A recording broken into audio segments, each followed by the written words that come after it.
Okay, so for this assignment, you're going to draw lines and shapes on a sheet of paper. So first, I'm going to start off with 2 organic shapes.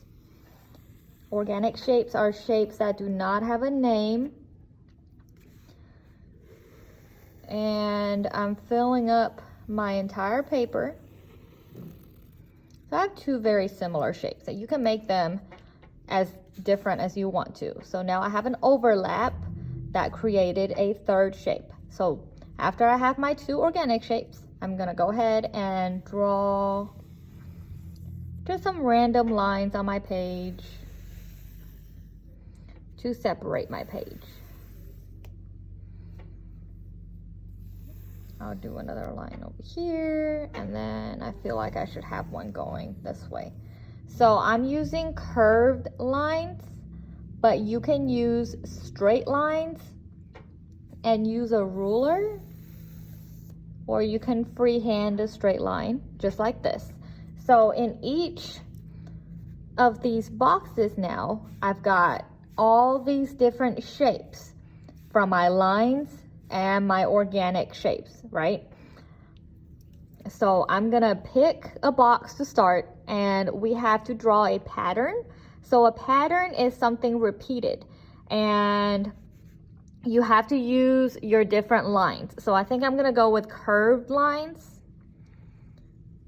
and I'm slowly drawing a pattern. So I'm repeating the same line over and over again to create a pattern. And if you see, my lines are very neat, very clean lines.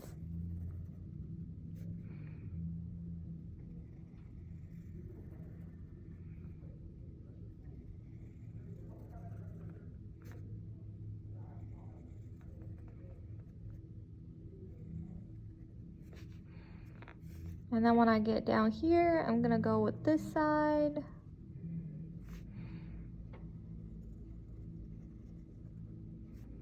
And I want you to really notice how slowly I'm drawing each line. So this will be my pattern. And if you look, you can kind of see where it almost looks like an optical illusion, since all of my curves are in the same spot. So next, I'm gonna go to my next shape. And then I'm gonna do a different type of curved line.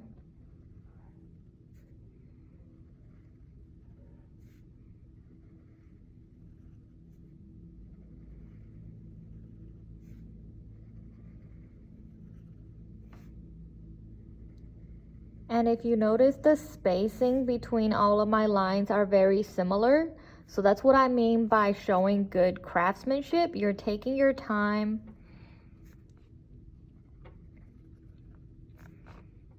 And they're not just scribbles on a sheet of paper. You're actually taking your time. You're relaxing. Happy Monday afternoon. So I'm gonna go to my next shape, and this one is kind of big. So I think I'm gonna go with some broken lines to create my pattern. And I'm kind of gonna go over it just a little bit so that it comes out just a little bit thicker than a regular line. And you can mix it up. So this is supposed to be a pattern, and a pattern is just anything that you repeat. So if I have some broken lines over here, I might do some longer broken lines, and then I'm gonna make them thick. So I've got thick and broken lines in this box.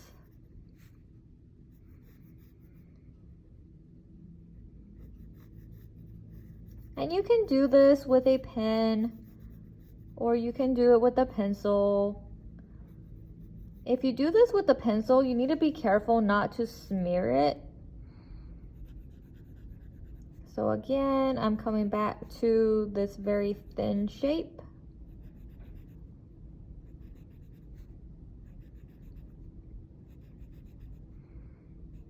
of these broken lines. And then I'll repeat the same thing.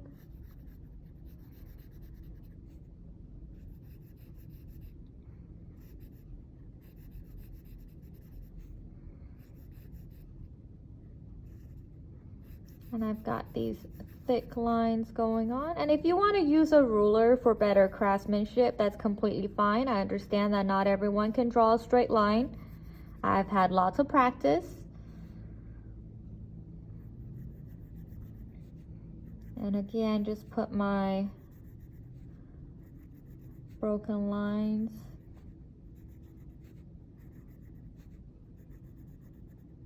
So you're gonna do this by coming up with your own patterns, and you're going to fill up every single little piece, and they must be different. And you know what? You can even shade some of it in. So I might go in and shade every other one.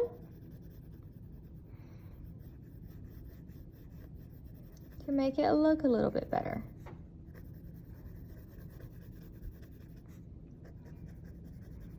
So this gives me contrast between black and white because they are so different that it looks neat and it's pleasing to the eye.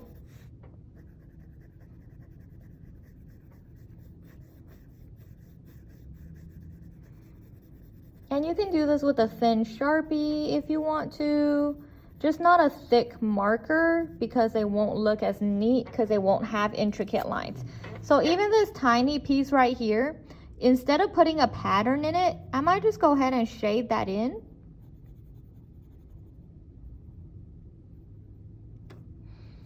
And you're gonna fill up every single one of these with a different pattern that you come up with using the different types of line that you've already learned. Okay, so one thing I do not want you to do is try to create this project as fast as you can and finish this within a couple minutes by just drawing random lines. And look how messy these lines are. This should not be what your project looks like. And then you do a couple swigglies in here. And you draw some circles. So this would be considered bad craftsmanship. And this will not get you a very good grade at all.